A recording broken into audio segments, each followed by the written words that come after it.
Já estamos de volta ao vivo aqui no seu canal AmazonSat, trazendo informações para você aqui no Jornal da Amazônia.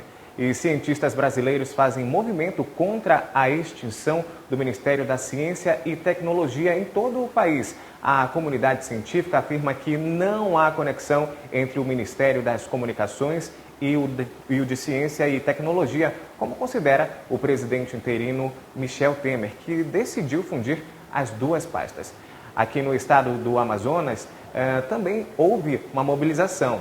Contrários a essa fusão, servidores, pesquisadores e estudantes do Instituto Nacional de Pesquisas da Amazônia farão, inclusive, o lançamento do manifesto da comunidade científica do INPA contra a extinção do MCTI. E para falar sobre esse assunto, está aqui ao meu lado Renata Ilha, ela que é mestranda em Ecologia do INPA. Tudo bem, Renata? Boa noite. Tudo bom. Então, primeiramente, como vai funcionar esse manifesto amanhã? Então, a gente está chamando a comunidade científica do Amazonas através do comitê que foi formado recentemente no INPA, que é um comitê INPA pela democracia, que foi formado na época da votação do impedimento da presidenta Dilma. E a gente está chamando a comunidade científica do Amazonas, então, para fazer esse manifesto amanhã. A gente vai discutir quais são as implicações e os retrocessos que a extinção do MCTI vai proporcionar para toda a comunidade científica do país. E após essa discussão, a gente vai assinar, então, um manifesto para entregar para os senadores que são também contrários à extinção do MCTI. Agora, que problemas você enxerga que pode causar se não voltar o Ministério? A fusão dos dois ministérios, ela faz com que não existam mais políticas que são totalmente direcionadas para a ciência e tecnologia, né?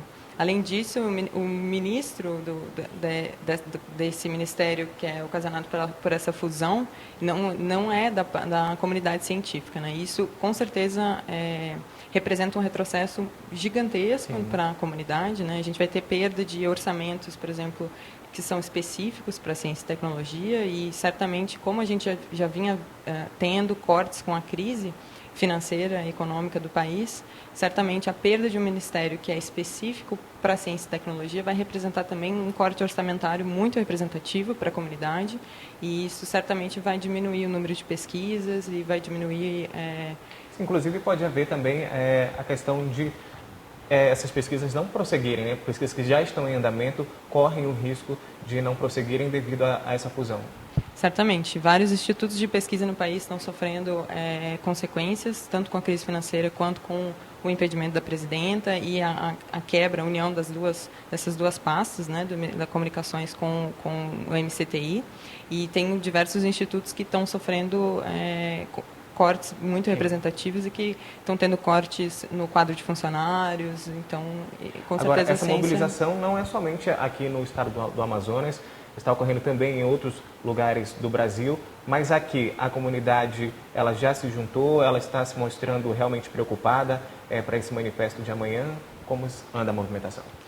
Com certeza. Aqui a gente tem já uma manifestação grande. Dentro do Amazonas, a Fiocruz já se manifestou contra a fusão do MCTI com comunicações.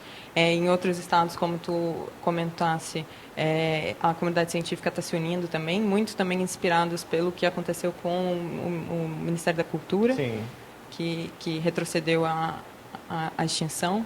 Então, a gente está bastante unido e chamando mais, na verdade, essas pessoas, porque a comunidade científica também tem as suas acomodações, né? As pessoas têm as suas demandas profissionais, e a gente está tentando retomar com a criação do Comitê INPA pela Democracia, assim como o Comitê UFAM pela Democracia, que também foi formado. A gente está tentando retomar a comunidade científica, retomar e fazer uma voz uníssona sobre as nossas demandas, né? E aqui já é difícil, né? Esses investimentos em ciência, em tecnologia, já tem tido alguns cortes, falta de recursos para investir em ciência e tecnologia aqui na região.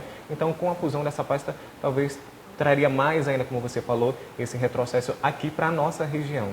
Não é isso? Sim, com certeza. Já temos várias políticas, na verdade. O Comitê INPA pela Democracia, na semana passada, também fez um manifesto contra a PEC 65, a PL 654, que também são duas propostas que estão sendo votadas em regime de emergência, né, no governo do Michel Temer. E são duas propostas que retrocedem gigantescamente assim o desenvolvimento ambiental, principalmente em obras na Amazônia, né, que são essas obras de grande infraestrutura, como as hidrelétricas dos Tapajós e tudo isso. Então a gente já está se unindo para também dar a nossa opinião sobre outros acontecimentos, outros retrocessos que estão sendo propostos, principalmente nesse governo temporário, e a extinção do MCTI é uma das nossas principais demandas. Agora, Renata, como é que está a questão da demanda em relação à ciência e tecnologia aqui no Estado? Vocês são atendidos?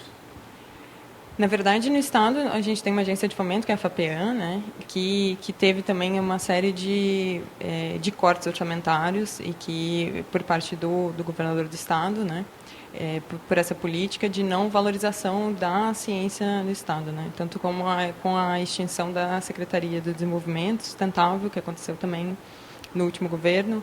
Então, todas essas posturas representam, na verdade... E o país ele evolui com a ciência e tecnologia e também investindo em educação. Então, se há cortes nesses ministérios, acaba afetando toda a população brasileira.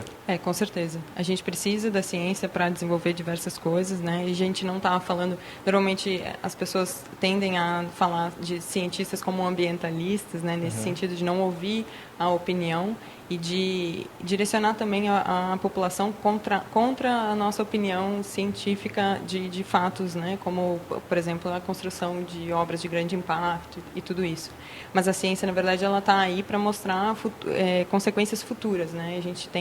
A gente trabalha para entender o que é esse tipo de obra, o que é esse tipo de política vai trazer para a gente num cenário futuro, assim. Então, na verdade, cortar as nossas ferramentas, cortar o orçamento da ciência e tecnologia é cortar ferramentas para que a gente possa dizer o que vai acontecer com o futuro do país e para que a gente pare de desenvolver, por exemplo, diversas coisas, inclusive na saúde, né? A ciência e tecnologia, ela está aí... acaba afetando outros setores também. Exatamente, outros setores também. Então, é um retrocesso que a gente não consegue nem mensurar, na verdade, nesse momento. Assim, a gente sabe que é muito grande, mas é difícil de dizer até em que ponto, né? Quantos institutos de pesquisa vão ser fechados, quantas pesquisas vão deixar de funcionar e de acontecer. Eu sei que pelo INPA é até difícil também conseguir esses recursos. Geralmente vocês estão submetendo algumas pesquisas para serem aprovadas, para poder conseguir esses amparos do governo federal. Sim, na verdade o orçamento para ciência e tecnologia ele é bem limitado, né? Nos últimos governos de Lula e Dilma, a gente teve um aumento significativo na área de ciência e tecnologia. Então a gente teve a construção de vários institutos de pesquisa e a gente pôde aumentar as pesquisas em diversos setores. Mas agora a ideia, pelo que a gente percebe, a proposta do governo é retroceder nesse sentido, né? Então cortar o orçamento da ciência e tecnologia e tornar as pesquisas ainda mais difíceis de serem realizadas, né? Agora, Renata, além dessa manifestação que vai ocorrer amanhã, além desse ato, terão outros? Sim, na verdade, esse ato é o primeiro contra a extinção do MCTI e a gente está se unindo, né, se comunicando com outros estados, com outras instituições no país. Mas a gente também está se posicionando, como eu comentei na semana passada, sobre a PEC 65 e PL 654. Também a gente vai lançar manifestos. A ideia do Comitê INPA pela Democracia é exatamente mostrar a voz da comunidade científica do INPA, né, e agregar com a comunidade científica do Amazonas e trazer para a sociedade a nossa opinião sobre o que tem acontecido nas propostas desse governo. Agora, Renata, é importante envolver toda a sociedade, como você falou, não somente a comunidade vai ser afetada, a comunidade científica será afetada, mas também a população em geral. Então é importante vocês terem um apoio da população também nesse ato. Sim, com certeza. E é por isso que a gente quer unir outras entidades, como a UFAM, por exemplo, que é a Universidade Federal, e outros institutos de pesquisa, e quer fazer essa comunicação. Porque, normalmente, a nossa comunicação com a sociedade ela é feita a partir de pareceres, de artigos científicos, que ficam muito limitados à comunidade científica, né? Então, criar um comitê desses é exatamente isso. A nossa ideia é vir aqui e falar para as pessoas que estão em casa e falar sobre a importância importância do Ministério da Ciência e Tecnologia e mostrar a nossa opinião para a sociedade de uma forma que a sociedade possa compreender e apoiar a causa também, né? Exatamente Agora, por isso. vocês acreditam que será retomado o Ministério da Ciência e Tecnologia? Olha, a gente acredita que muitas coisas voltaram atrás, né? Por exemplo, como o Ministério da Cultura. Então, a gente tem, claro, esperança. A gente não está fazendo sem esperança, Sim. né? A priori é isso. A gente quer dizer qual é a nossa postura, a nossa posição, né? A gente quer deixar isso claro, mas com certeza a gente também tem esperança de que esse processo possa ser retomado e a gente ainda vai ter uma votação. Existe a possibilidade do governo não se consolidar, do governo temporário não se consolidar. Então, ainda muitas coisas podem acontecer e certamente a gente tem esperança de que isso possa ser parado, né, impedido. Agora, Renata, só para reforçar a última pergunta, o ato amanhã, às 15 horas, onde? O ato amanhã no auditório do Bosque da Ciência, no IMPA 1, né, ali na André Araújo, e às 15 horas, então. Exatamente. E todas as pessoas são convidadas a participar, né? Todos os membros da sociedade. A gente vai fazer uma discussão bem ampla. A gente vai ter 3 palestras também, 3 falas importantes de pessoas que já participaram do MCTI. E a gente vai discutir sobre isso de uma maneira ampla. Todo mundo vai ter voz, espaço para falar. E ao final dessa conversa e dessa discussão, a gente vai lançar um manifesto, então. Então, nós conversamos aqui com Renata Ilha, ela que é mestranda em Ecologia no IMPA, e convida todos vocês a participarem desse ato, que é muito importante, não somente para a comunidade científica, mas também para toda a sociedade em geral. Muito obrigado, Renata. Obrigada. Espero que vocês obtenham sucesso. Obrigada. E no próximo bloco, em Roraima, projeto fomenta em jovens interesse pela leitura. E ainda, em Manaus, empresários do transporte público afirmam que melhorias só serão possíveis após aumento de tarifa. Nós voltamos em instantes. Em Alto Alegre, interior de Roraima, tempo parcialmente nublado a nublado com chuvas em áreas isoladas, mínima de 23 e máxima de 31.